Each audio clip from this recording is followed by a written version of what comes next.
श्री हनुमान पेनीवाल।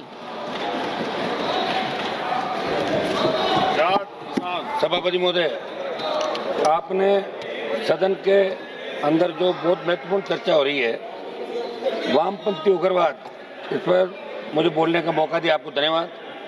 सभापति जी, वामपंथी उग्रवाद ने देश के कई राज्यों छत्तीसगढ़, झारखंड, ओडिशा, महाराष्ट्र, आंध्र प्रदेश के कुछ हिस्सों को वर्षों तक प्रभावित किया। इस समस्या से न केवल हमारे सुरक्षा बलों के अनायक जवानों की जान ली, बल्कि हजारों निर्दोष नागरिकों का शिकार हुए।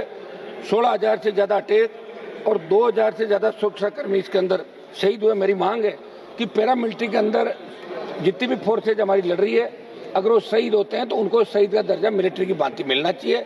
ये मेरी मांग इन लोगों के लिए रहेगी विशेष रूप से। सभापति महोदय, हमारा उद्देश्य केवल नक्सलवाद को, उग्रवाद को खत्म करना नहीं, बल्कि उन परिस्थितियों को समाप्त करना है जिनकी वजह से पैदा हो रहा है।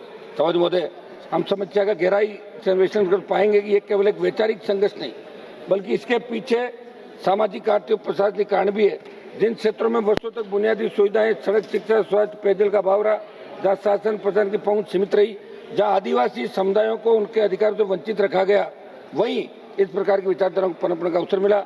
यह भी एक कटु सत्य है कि कुछ बाहरी तत्व और संगठित नेटवर्क इन कमजोरियों का फायदा उठाकर युवाओं को गुमराह करते हैं और उन्हें नक्सलवाद और उग्रवाद के अंदर धकेलते हैं।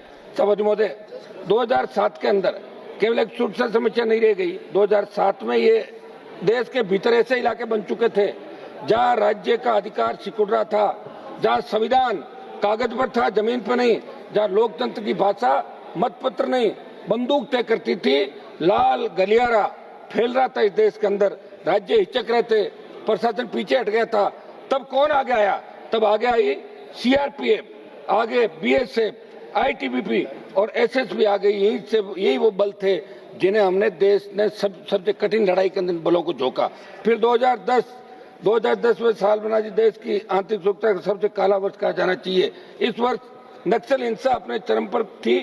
6 अप्रैल 2010 दंतेवाड़ा में ताड़मेटला 75 सीआरपीएफ के जवान एक साथ शहीद हुए, एक एम्बुश के अंदर शहीद हो गए। मैं पूछना चाहता हूं, आज ये सरकार सीआरपीएफ से बलिदान तो लेती है, लेकिन क्या कभी उसी नैतिक स्पष्टता से जिम्मेदारी लेती है? एक सुविधाजनक मिथक फैलाया जाता है कि जवान लड़ता है और अधिकारी केवल निर्देश देता है।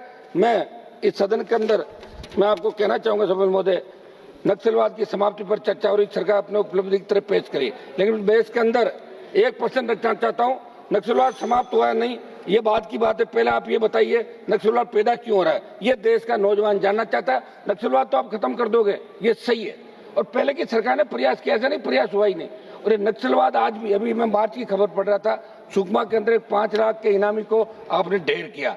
आज भी कोई सरेंडर करके कह रहा था, इसने कहा आपके बंदूक छोड़कर राजनीति के माध्यम से कई नक्सल नेताओं ने मुख्य धारा में आने का ऐलान किया। मैं आज ही पढ़ रहा था, एक मिनट मैडम, माओवादी कमांडर देव जी का इंटरव्यू पढ़ रहा था, उनको लग गया कि बंदूक से सत्ता हासिल नहीं की जा सकती, जो वो कह रहे हैं। एक मिनट मैडम सुनिए, थोड़ा समय दें मैडम। नहीं, औरों का आज इस सदन में मैडम, नक्सल पर जीत किसी मंत्रालय की मेज पर नहीं लिखी गई, ये जीत लिखी गई है जंगल की मिट्टी में, जीत लिखी गई है सीआरपीएफ, बीएसएफ, आईटीबीपी और एसएसबी के जवानों अधिकारियों के खून से। और इसलिए आज मैं सरकार से बधाई नहीं, पहले हिसाब मांगना है। मैडम मैं एक आध मिनट के अंदर अपनी बात समाप्त करूं प्लीज, सबको आपने टाइम दिया, थोड़ा समय दें मैडम। आज मिथक तोड़ना चाहते सीआरपीएफ के कैडर अधिकारियों ने नेतृत्व फाइल पर नहीं, आग की रेखा पर सिद्ध किया है। अब इस सदन को बर्बरता की याद देना चाहता हूँ, सुनकर केवल गुस्सा नहीं घृणा पैदा होती है। 2013 के अंदर झारखंड का लातेहार एक सीआरपीएफ जवान शहीद हुआ, उसके बाद एक मिनट समाप्त करना था, उसके बाद भी वो थके नहीं। वो युद्ध नहीं था, राक्षसी क्रूरता थी। एक शहीद सुरक्षाकर्मी के शरीर के भीतर विस्फोटक सामग्री आईडी भर दी गई। मैं सरकार से पूछना चाहता हूँ, ये क्या चाहिए आपको?